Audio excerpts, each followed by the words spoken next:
Hello all, நான் உங்கள் ஹரிஷ்குமார். இன்னைக்கு நம்ம எதை பற்றி பார்க்க போகிறோம்னு பார்த்தீங்கன்னா, இன்னைக்கு ஆக்சுவலாக அதுக்கு முன்னாடி நான் சொல்ல வேண்டியது என்னென்னா, இன்னைக்கு வந்து திங்கக்கிழமை. அதனால் நான் வந்துட்டேன் வீடியோ போடுறதுக்கு. இன்னையிலேருந்து கண்டிப்பாக டெய்லி வீடியோ போட்டுருவேன்.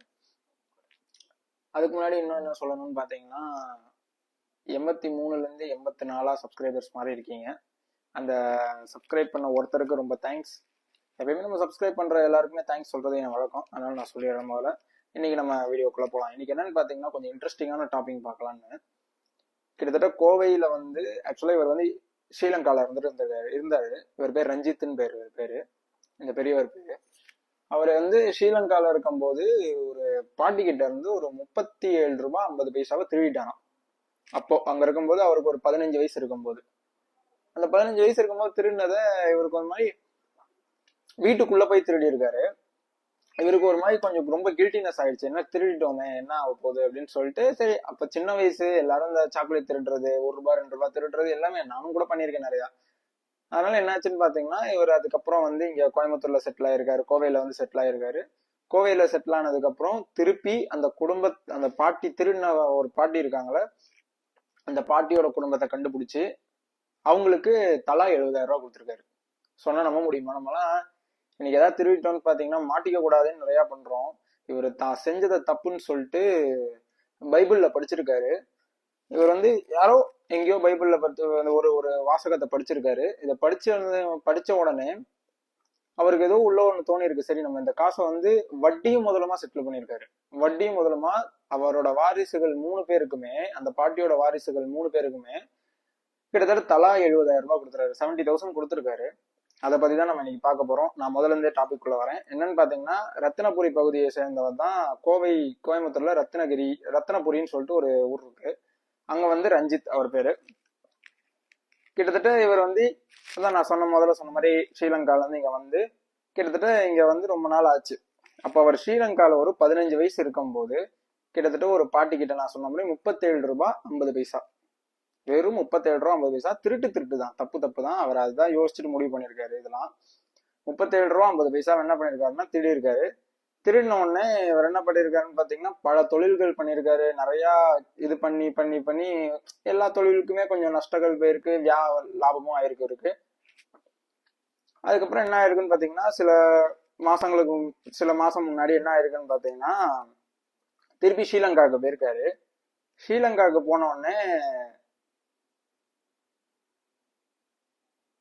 அந்த திருடின அந்த பாட்டி இருக்காங்களா, அவங்களோட பசங்களை வந்து ஸ்ரீலங்கால பாத்திருக்காரு எதர்ச்சியா.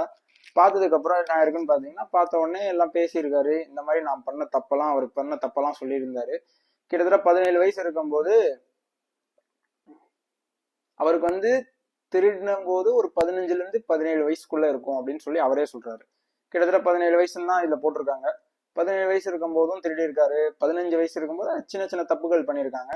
17 வயசு இருக்கும்போது 37 ரூபாய் 50 பைசா நான் உங்க அம்மா கிட்ட தான் நான் திருடிட்டேன். அதனால எனக்கு ரொம்ப கில்ட்டினஸா இருந்தது. அன்னைக்கு சின்ன வயசுல நான் திருடிட்டேன், என்ன பண்றதுன்னு எனக்கு தெரியல அப்படின்னு சொல்லிட்டு கிட்டத்தட்ட அங்க பணத்தை திருடிட்டாரு. திருடினதுக்கு அப்புறம் கொஞ்ச நாள் தான் அவர் ஸ்ரீலங்காலே இருந்திருக்காரு. ஒரு குறிப்பிட்ட டைம் பீரியட் வரையும் தான் ஸ்ரீலங்கால இருந்திருக்காரு. ஸ்ரீலங்கால இருந்து அவர் திருப்பி இங்க வந்ததுக்கு அப்புறம் என்ன இருக்குன்னு பாத்தீங்கன்னா, பைபிள்ல வந்து இங்க வந்து ஏதோ படிச்சிருக்காரு. யாரோ ஒருத்தர் சொல்லியோ இல்ல போன்லயோ, இன்னைக்கு தான் போன் எல்லாத்துமே இருக்கு. என்ன இருக்குன்னு பாத்தீங்கன்னா, போன்ல வந்து பைபிள் சும்மா ஏதோ ஒரு சின்ன வாசகத்தை படிச்சிருக்காரு. அந்த வாசகத்தை நான் படிச்சு காமிக்கிறேன். துர்மார்கன் கடன் வாங்கி செலுத்தாமல் போகிறான், நீதிமான் அந்த கடனை செலுத்துகிறான் அப்படின்னு சொல்லிட்டு இந்த வாசகத்தை படிச்ச உடனே கிட்டத்தட்ட அந்த வாசகத்தை படிச்ச உடனே என்ன பண்ணிருக்காருன்னு பாத்தீங்கன்னா, அது வரைக்கும் அவர் வாங்கின கடன் எல்லாத்தையுமே மொத்தமா போட்டு அடைச்சிருக்காரு. சம்பாதிச்சு அவர் வந்து எங்கெங்கெல்லாம் கடன் வாங்கி கட்டாம கொஞ்சம் கஷ்டத்துல இருந்தாரோ அந்த கடன்லாம் வாங்கினது என்ன பண்ணிருக்காருன்னு பாத்தீங்கன்னா, மொத்தமா தொழில் பண்ணி அதுக்கப்புறம் கேட்டரிங் ஆரம்பிச்சிருக்காரு. கேட்டரிங் ஆரம்பிச்சு உட்காந்து எல்லா தொழில நல்லா லாபத்தை பார்த்து அந்த பணத்தை வந்து கடன் இருக்கிற எல்லா கடனையும் கட்டிட்டு கிட்டத்தட்ட சமீபத்துல என்ன ஆயிருக்குன்னு பாத்தீங்கன்னா, இலங்கையில வந்து ஸ்ரீலங்கால ஒரு பொருளாதார வளர்ச்சி ஒண்ணு ஏற்பட்டிருக்கு. கிட்டத்தட்ட பினான்சியலா கொஞ்சம் எல்லாமே நாடே கொஞ்சம் இதுவாயிட்டு இருந்தப்போ என்ன ஆயிருக்குன்னு பாத்தீங்கன்னா, இவருக்கு தோணி இருக்கு, அந்த பாட்டி கிட்ட நம்ம அன்னைக்கு 37 ரூபாய் திருடினோமே, என்ன பண்றது அப்படின்னு சொல்லிட்டு ரொம்ப யோசிச்சிருக்காரு.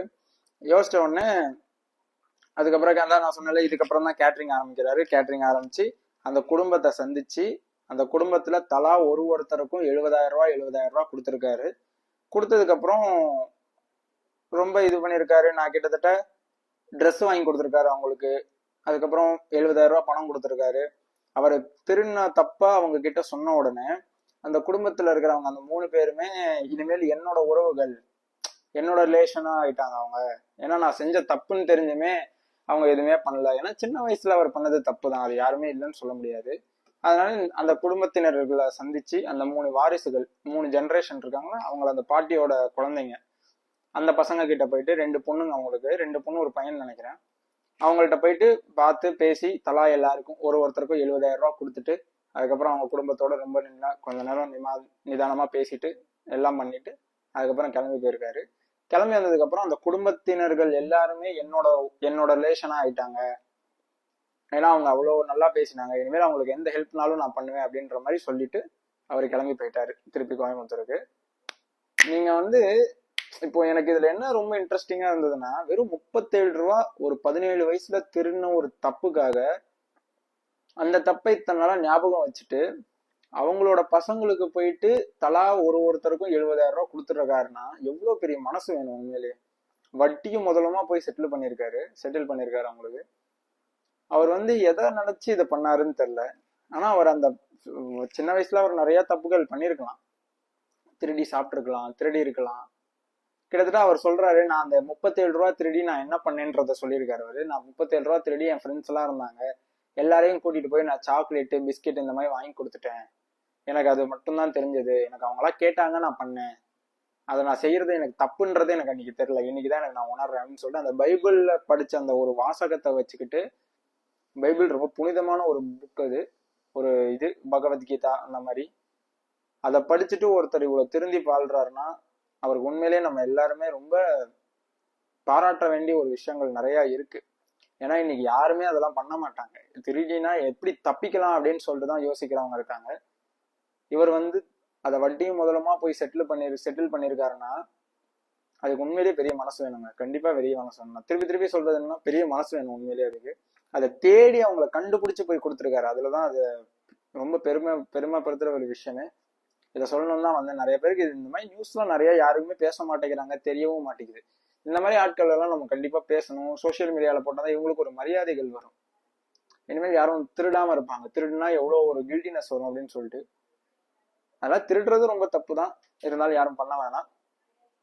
இதை சொல்லணும்னா இதை நான் இன்னைக்கு பதிவு பண்ணியிருக்கேன். இன்னைக்கு நிறைய பேர் பாக்குறீங்க என் வீடியோவை, நிறைய இது பண்றீங்க. நாளைக்கு இன்னொரு வீடியோல உங்களை பாக்குறேன். திருப்பி சொல்றது என்னன்னா, சப்ஸ்கிரைப் பண்ணிடுங்க. நீங்க சப்ஸ்கிரைப் பண்ணாம இருந்தீங்கன்னா என் வீடியோ போடுறது உங்களுக்கு தெரியாது. கண்டிப்பா சப்ஸ்கிரைப் பண்ணிடுங்க. நாளைக்கு இன்னொரு வீடியோல உங்களை பாக்குறேன். Bye. Harishkumar. Love you all. Cheers. Bye.